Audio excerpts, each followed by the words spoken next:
Yeah, Yeah. well, you know what's really great about number five? We both picked the same thing. Yes, we did. Um, yeah, we picked Daredevil season three. Um, Yes, which is now and- cancelled. which is now unfortunately cancelled. But yeah, I think Daredevil season three again did a really good job at kind of bringing the bar back up when it comes to that Netflix Marvel TV series. So, like when you think Marvel Netflix, like this is what you want to see. From the return of Wilson's Fisk to the introduction of a new villain. Uh, I guess they don't really call him Bullseye in the actual show, but that's what the character, who it is. And also just kind of, going back to basics with Daredevil trying to learn his powers. There's, obviously the really cool episode where, it's like all one take and him trying to escape the jail. There's all this really, really awesome stuff that's in Daredevil season three that's been missing from some of the other Netflix TV series, and hopefully, despite its cancellation, maybe it might come back in some other kind of iteration.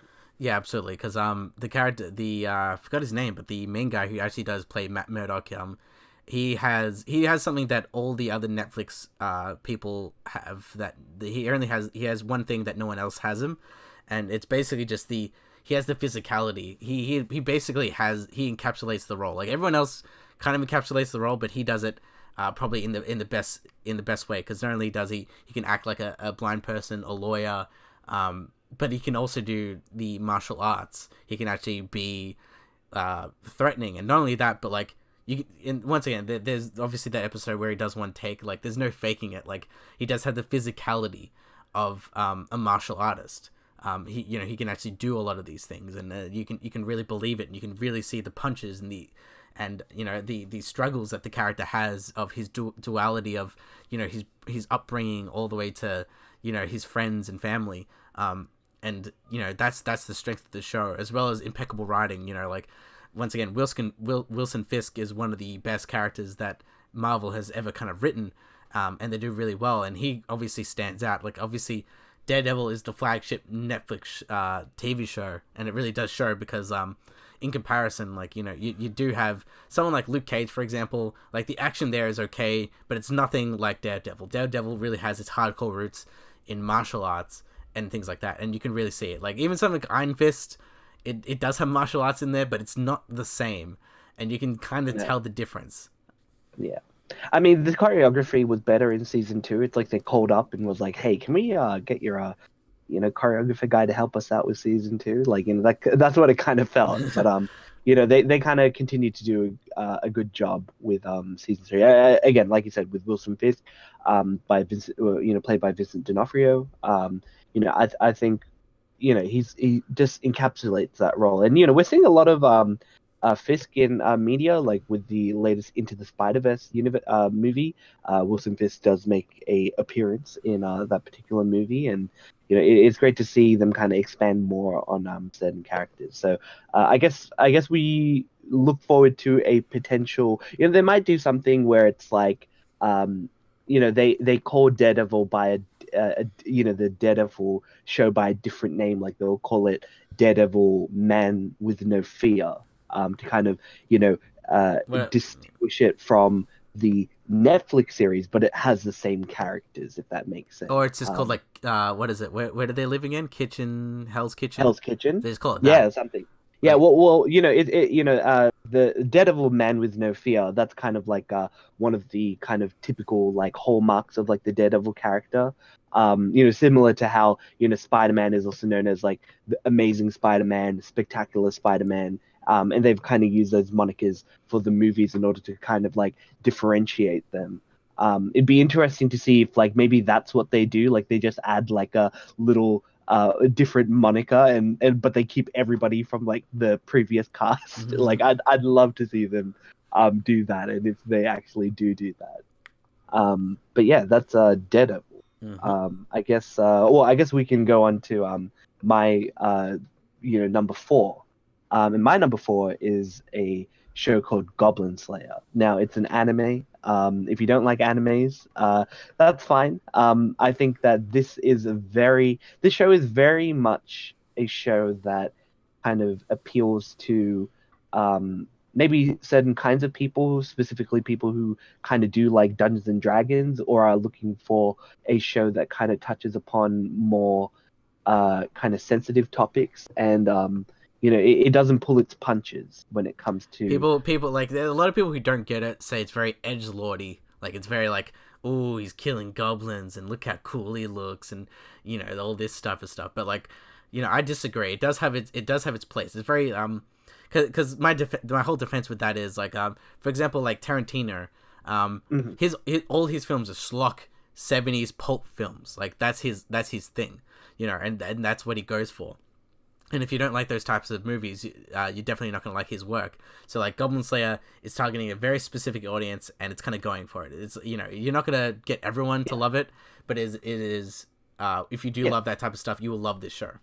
And the thing is, like, obviously, as I mentioned, like, it focuses a lot on like the Dungeons and Dragons aspect of kind of fantasy, and I think it does an execution of it well. And there is a potential for a season 2. I think they do need to do a lot more writing in the manga, because I think it's caught up quite a lot.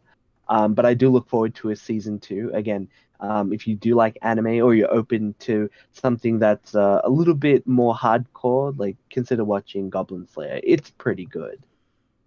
What's your number 4 for 2018? My number 4 is like one of the best shows ever made, but I got a feeling that Disney's going to cancel it once they merge with Fox, which if they do, I'm going to rage, and this is Legion.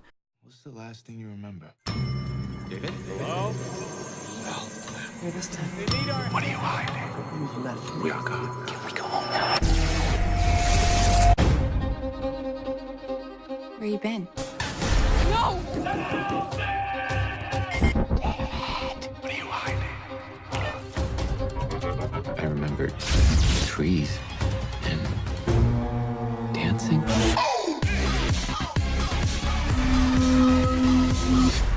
We'll talk later. Okay.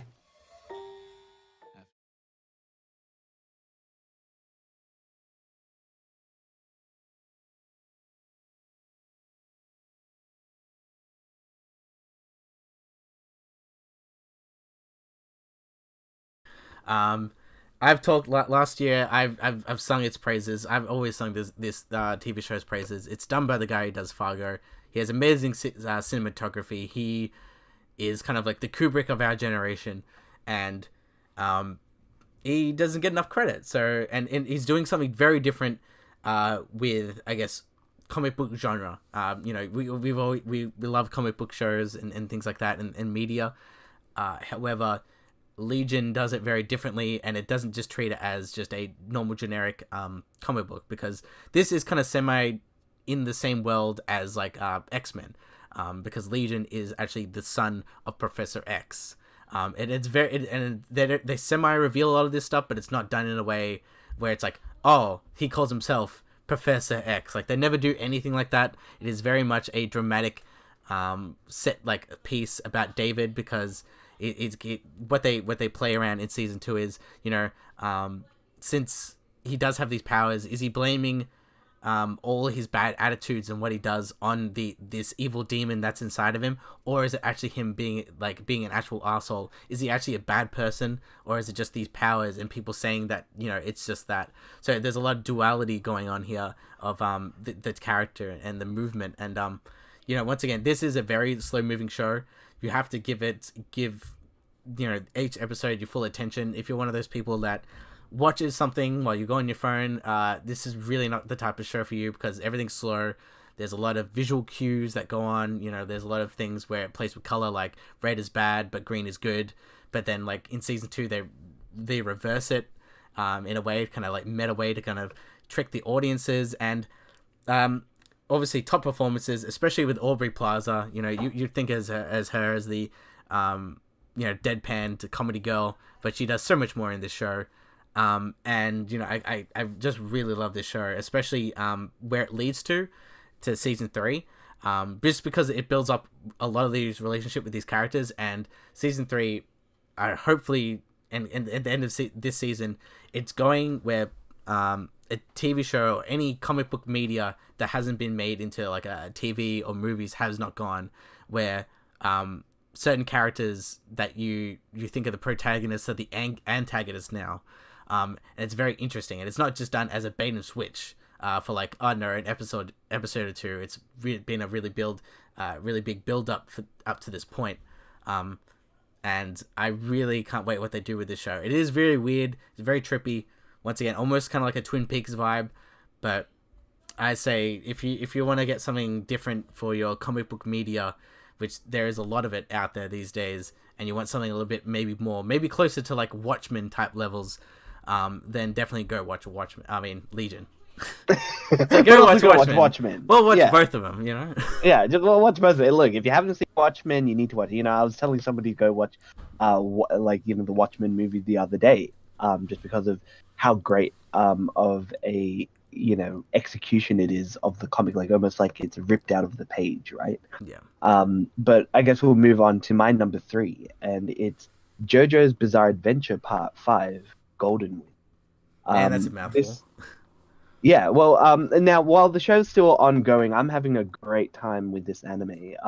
JoJo's Bizarre Adventure follows the kind of escapades of the JoJo family. These guys usually have, a name that kind of can be shortened to a nickname of JoJo, such as Jonathan Joestar or Joseph Joestar.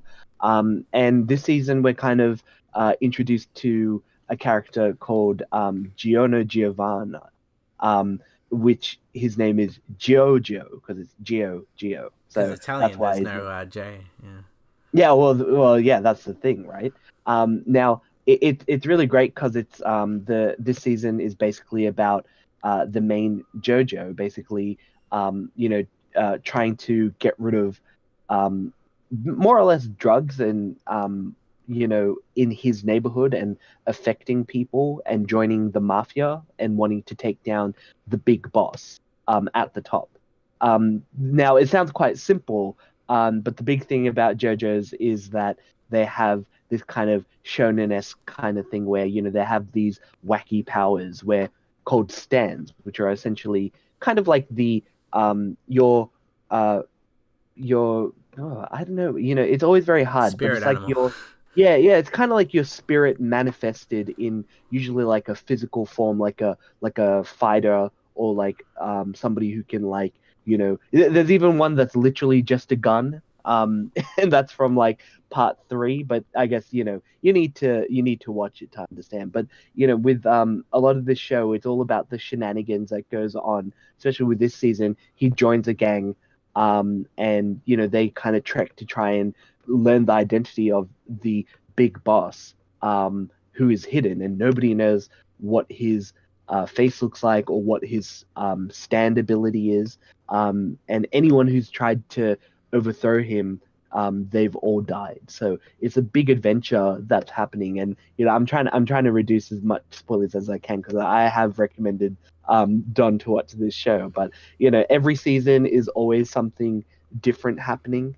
And it keeps it quite fresh, even though this particular season was, this particular part was like made in the 80s, 90s, I want to say. And yeah, it's fantastic, and I've been enjoying the ride, and I look forward to giving my final review of JoJo's Bizarre Adventure Part 5 when it does finish later this year. Mm-hmm. But I guess moving on to your number 3, which is my number 6. And what is it? Teen Titans Go. No, I mean it's Titans. It's Titans. Like just drop the teen. It's just Titans, guys. It's Titans. But yeah, this show is probably one of the most biggest surprises of 2018. Like especially when you consider, the first thing that you kind of see in this this show is the costumes. Like you look at Robin, looks very accurate, looks really good, and then you look at everyone else's, and it looks a little bit off. And then you look at everything else and the actual content of the show, the acting to where the show is going, and kind of where it places all these characters. People like Hawk and Dove, for example, I had no idea where they were going to fit in. Doom Patrol characters, had no idea where they're going to put them in. And they put them in this very good way in these episodes, and they really explain them really well. Like, for example, I Want a Hawk and Dove TV show. That's how much I really like those characters together, all the way to, like, I really like Dick Grayson, all the way to Jason Todd, to just a lot of the characters I've already kind of fell in love with. Obviously, there are certain characters that I haven't got so much with yet. Even like, for example, Beast Boy, like he's obviously the comedic relief. I think I need a little bit more with him, but obviously, like, I feel like this show, if it goes really well, I feel like the show can go for like 5 or 6 seasons, and these characters will like evolve over time, and that's what you're kind of seeing, especially when with obviously you would say the main character, Dick Grayson, you're seeing him evolve. Obviously, just quickly, the way this obviously thing is shot is really beautiful. I'd like people might say it's a really bad thing, but I feel like I don't know if you've ever noticed it. But in this show, whoever's the director or whoever's doing it, he really likes blue lights, like blue neon. That's kind of like the thing of this show. Like it's kind of watered out in blue neon. Like you'd say Zack Snyder likes to just kind of like has a really good gray palette. I think whoever shot this show really likes the blue neon color, because if you look carefully at a lot of the shots, you're like, there's some blue neon there, and it's like very blue looking. But that's a stylistic choice. I enjoy it. And yeah, I think this is one of those biggest surprises. Probably going to be the biggest seller for the DC extended access whole thing. Yeah, I mean, I really did enjoy Titans as well, hence why it's on my number 6. I think that the show does suffer from some issues in regards to pacing. For example, as much as I do really like the episode with the Doom Patrol, it kind of felt like a little bit too forced and not as organic as it could potentially have been. But again, like, and then there's some other kind of stuff. But there are some really excellent episodes, such as the episode towards the end, which is the Hawk and Dove episode. I think that's like a really big standout, because again, it's very much like not really related to the main story, but it's really, really cool. It's a really excellent episode that kind of touches upon the human condition, and also really helps you learn more about the characters and how these two got together. And it's kind of sweet in that way. But then also, there's like the big finale episode where, there's like a nightmare event and Dick Grayson has to chase down Batman, and we can all kind of see the potential of what a Batman on TV would look like that isn't Adam West. It's been that long. Yeah, and but there's a lot of potential. And forward to seeing it, and seeing DC kind of like letting loose a little bit with like some of the big guns and letting them kind of operate in multiple TV shows. I'd love to see Batman in Arrow, or the new Batwoman standalone TV show. Like, hopefully, fingers crossed that they'll eventually be like, all right, we'll let you have it, and hopefully in Gotham they'll have a Batman character in it, and I'm looking for, but the main one that's probably going to have like a full-fledged Batman, at least be in some capacity, will probably be Titans. So there's a lot of potential for this show. And even though it did end in a cliffhanger, which I don't like, I see there's a lot of potential for this show going forward with the kind of quality cast and story writing, and as you mentioned, filmography that's happening throughout this show. Yeah, because it definitely I feel like Titans was the proof of concept, especially for the I guess extended DC universe in the TV direct DC universe. I suppose I think CW would probably be different. But yeah, it does this really cool thing where even throughout it just builds up all the worlds really well, and how everyone acts. Like one thing I really enjoyed is the one episode where Dick Grayson goes to Gotham, and it was like, why the hell are you going to Gotham? And like the interpretation of Gotham and how it looks and it feels, it's really cool and interesting in how they do that. They kind of do the same thing in the CW universe, but I feel like the what they do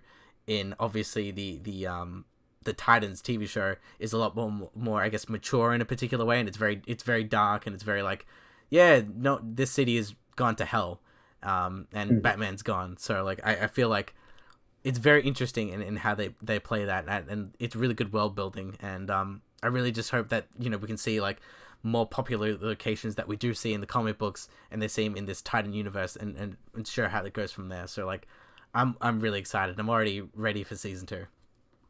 But yeah, that leads to actually your number 2. So what is it? It's Altered Carbon. Your body is not who you are. You shed it like a snake sheds its skin. You transfer the human consciousness between bodies to live eternal life. How long have I been down? 250 years. You are the property of Bancroft Industries. You've been provided with this body, which came equipped with military grade.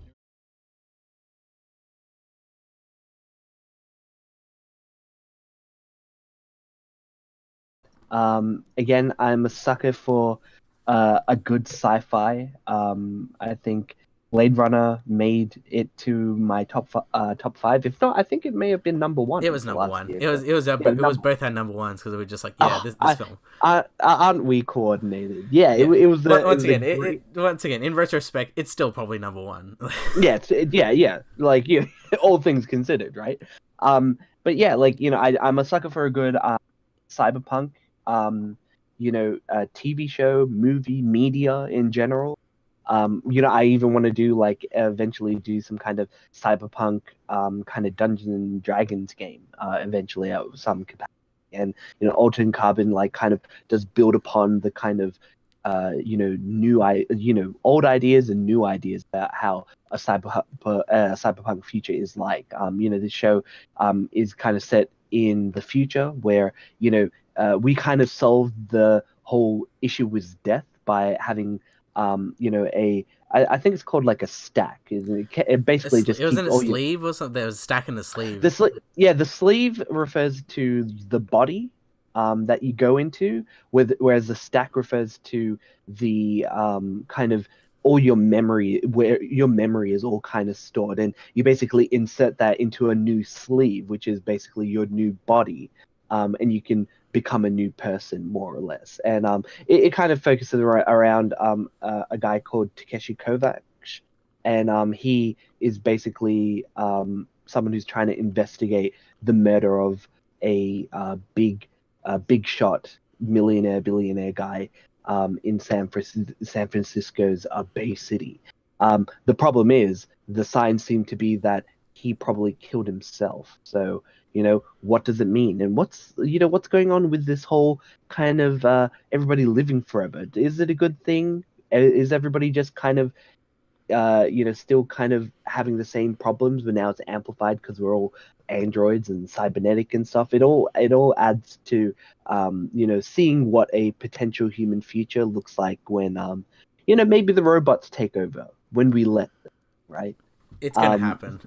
It's gonna happen, and the thing is, Altered Carbon does a really, really interesting snapshot of what a unique story can be within a world like this, especially since we're having Cyberpunk coming out this year, which I think everybody's looking forward to. Or is it next year? Is Cyberpunk coming out next year or this year? If it's this year, I'd be surprised, but maybe, there's a possibility.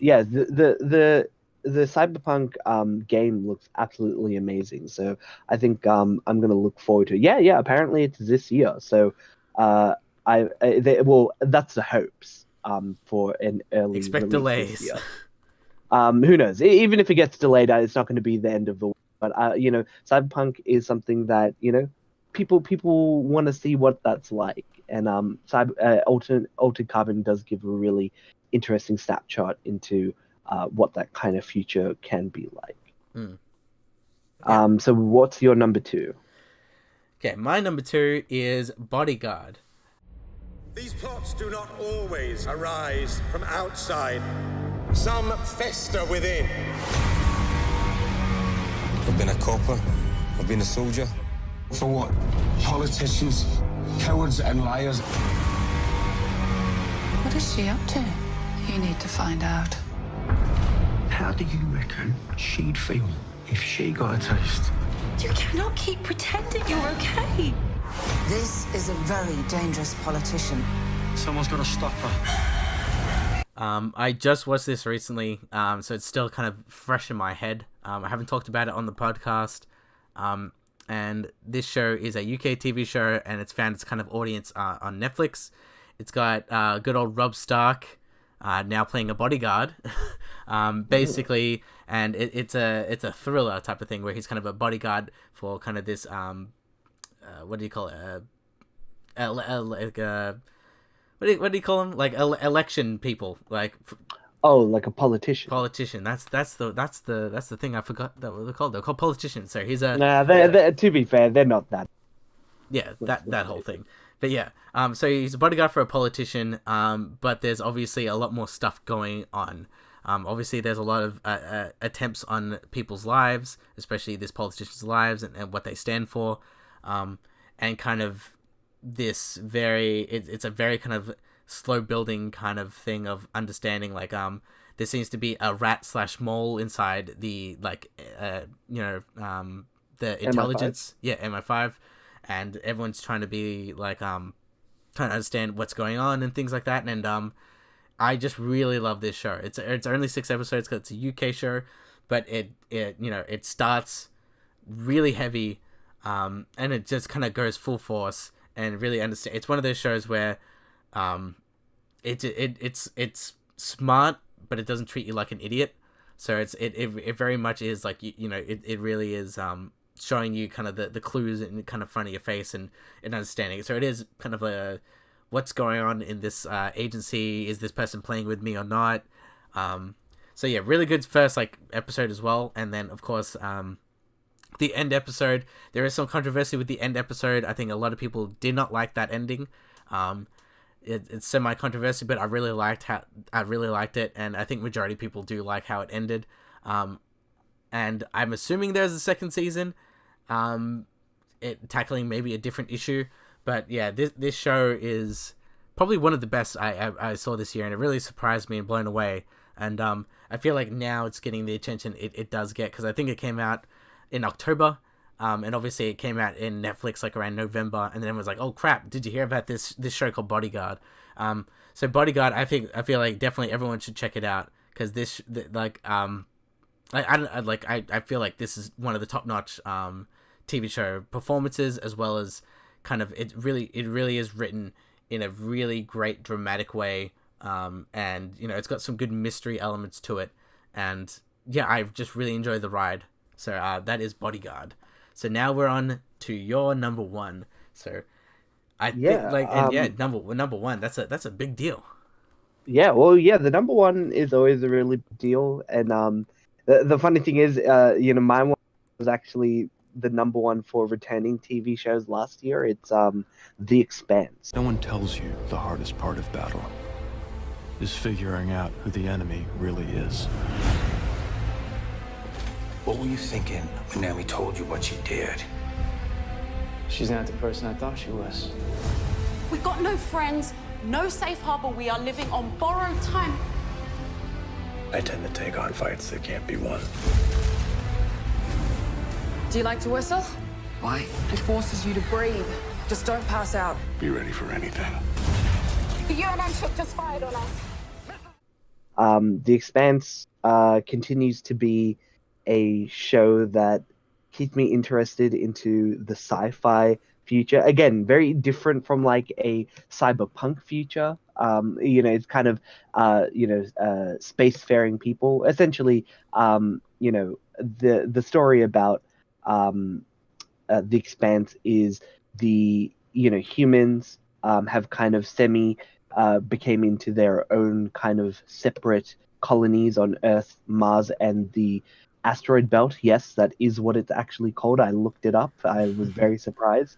And because of that, it's led to, a new kind of social classes where people who grow up in the asteroid belt are the lower class, and while people who are brought up on Earth are, the bourgeois rich class, Mars being a military class by comparison. And it's an exploration between the introduction of this kind of alien entities that begin to kind of terraform and form these like kind of mutated zombies, and try to encapsulate and grow over things. It's like this really kind of creepy force or entity, kind of like, if you kind of think about it, like the Flood from Halo, or and there's lots of other kind of things that show similar examples. But the big thing with this is it kind of culminates, because I think very much with this particular season that came out, there was a lot of speculations that and potential that there might not be a follow-up season. So I think with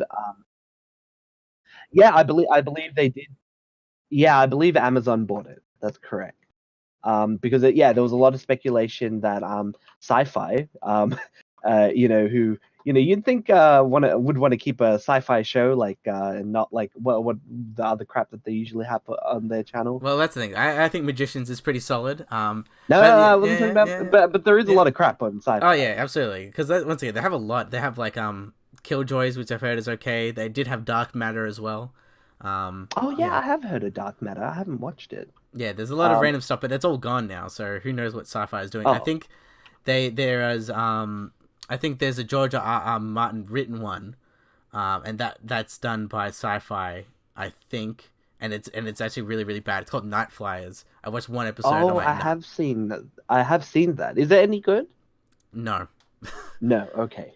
It's just bad. Okay. So it's kind of like you canceled the Expanse for this crap, like pretty much. Okay. Maybe it's because it's cheaper. Does it have like drama in it? Is it basically like kind of like the CW version of the Expanse? Oh, it's got some drama. It's got it's just very generic sci-fi alien stuff. So it's like the Expanse has the reason why Expanse is really good is because it is really much like. It's probably a very good, accurate representation of what I guess we would kind of be like if it was kind of like space in a sense. Space travel. And even then, the story is really great. Like it's not like this season we're going to talk about this issue or that issue. It's very much like this is the whole story and the plot thickens and it's kind of going from there. And I think that's why people like it. It reminds people of like Game of Thrones, but sci-fi Game of Thrones. Because there's a lot of political intrigue going on with different factions, and there's kind of like this one big thing that everyone's kind of dealing with at the exact same time. And also the fact that they finally culminated, and it explains why the show is called The Expanse, right? The big mystery is kind of semi-solved, but then also is left open to the season 4 that's coming out. So again, I think it's a really great story. The acting's great, the story is great, the set design and just general everything, like just as you mentioned, like it seems really grounded, but then also at the same time very futuristic.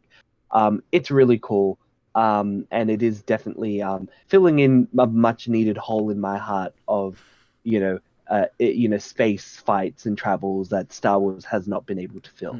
Well, that's the thing. As I was mentioning before, like since it is based off a book series, have you? Do you have any interest in reading the books? Because I think I think I looked it up on Wikipedia. I think it's like up to book, like as in like where the TV show is like book 3, book 4, something like that. So I'm not quite sure if you're interested in that. No, I haven't read the book. Again, to be fair, I should read more books. I have like a ton of books that I should really read. Like, one of my favorite authors is Isaac Asimov. But I still have a ton of his books that I still need to go through. Maybe that's also something I'll need to do. Maybe I'll have to do a book review for the podcast. We'll have to see. Might be a challenge for 2019 for us to kind of expand a little bit outside from movie and TV and maybe do some books. Let us know if you want to hear us do book reviews. It might be a thing. It's book club. Book club. It's a book club now. It's a Pancake Book Club. But yeah, no, The Expanse is my number one. And if you haven't started watching it, go ahead and watch it. It's fantastic. If you love sci-fi, it might fill your heart if you like Firefly as well. Like, all these kind of really kind of big shows, it kind of does a really good job at executing the kind of sci-fi fantasy role. But we'll move on to a show that I haven't watched, but I've been meaning to watch. And your number one is? My number one is Cobra Kai. That guy might have changed, but he's still the same prick. I heard you beat up a bunch of teenagers. I didn't beat up any teenagers. I kicked the crap out of a bunch of assholes who deserved it. Thinks he could bring Cobra Kai back to the valley? Yeah. Not on my watch. You want those kids at school to keep dumping things on your head? You want all the girls to think you're a wangless dork? You're gonna be my karate teacher? No. I'm gonna be your sensei. Now, if you thought, like, if you told me that, hey, YouTube Red, or Premium, whatever the hell it's called, is gonna make a really good TV show, especially rebooting something, because these days rebooting things are like the norm, and it would be really good, I'd be like, nah, that's probably impossible, because everything's done kind of as a cash grab, or like a really crappy, like not respecting the characters and kind of the way it's going. And this does everything right. It does basically what the future Star Wars films should have been like. The you know, obviously the sequels to the original trilogy should have been like, where it treats its original characters with respect. It puts them in a place where, you know, a good continuation of where it goes, and kind of explores kind of the same thing but differently, obviously in a new generation. Obviously, so it follows stuff like Daniel Russo, as well as Johnny, obviously known from the original Karate Kid films. So, you know, like the first episode follows Johnny. He was the bully at the start, but then, you know, you see him grow up as someone who's, you know, downtrodden, you know, he's pretty much a loser. So it's kind of the role reverse, where, you know, he's the loser, but in high school he was the winner. And, you know, obviously you see, what is it called? Daniel, basically him being a successful business guy who owns a car dealership, and him being kind of a little bit of an asshole. So you kind of see the two dynamics change. But what is different is that, you know, for example, Johnny starts a dojo, and he's starting to bring the Cobra Kai back, and there's tension between him and Johnny throughout the whole thing. And then, you know, he trains his new pupil, and then, you know, it trains it up even more that, you know, now freaking Daniel's starting to train, and now he's also training Johnny's like son, sort of like, you know, he estranged son. So basically it's two people training two different sides of the coin, and it kind of does this really good flip as well. So it does multiple kind of character flips of, like, you know, at the start of the show you think this character is going to be the protagonist, really good person, but by the end you're rooting kind of for the other person, because you see where the aspect they're coming from. It kind of does the same thing as, like, you know, what you'd say 2018 did really well is making villains, like, seeing it think from their point of view, I suppose. And it's kind of the same thing where, like, you kind of don't want anyone to lose, but at the same time you kind of understand where everyone's coming from. So that this show does it really well. Obviously the characters are treated with respect. I really like what they've done with all these characters. You know, they give them the time of day. They don't really shove them off aside. They really pay homage to what has come in the past, you know, and really successfully does it. But it doesn't do it as a cheap moment. It does it as a, like, great continuation, legacy forward. You know, it does the whole wax on, wax on, off technique thing. But, you know, since we're audience, we already know that. But it does it in such a way where it's not done as a joke. It's not done as a shrug off aside, you know, that was stupid and, you know, whatever. It does everything kind of right. And if you're a fan of Karate Kid and those types of films like Karate Kid and Rocky, you get that old sense of style to it. And that's something I really love. And, yeah, I just can't. It's each episode's about half an hour each. You can get this done in basically 3 hours, and it's probably one of the best. Like, it is one of the best watches I've ever done, because I never thought this would be good, and because Karate Kid has a special thing in my heart. You know, I grew up with, you know, Star Wars, Indiana Jones, Rocky, as well as Karate Kid, and kind of put that all together. And I feel like seeing this kind of rebranded in a way, but respecting what's come before it, unlike something like the Ghostbusters reboot, for example. It just shows what you can actually do when you do reboot something, but with the passion of actually telling a new story that doesn't just screw over everything, I suppose. So, like, Cobra Kai is what everything is good that's happening in entertainment, and I feel like everyone just needs to watch this show, because, like, who thought YouTube would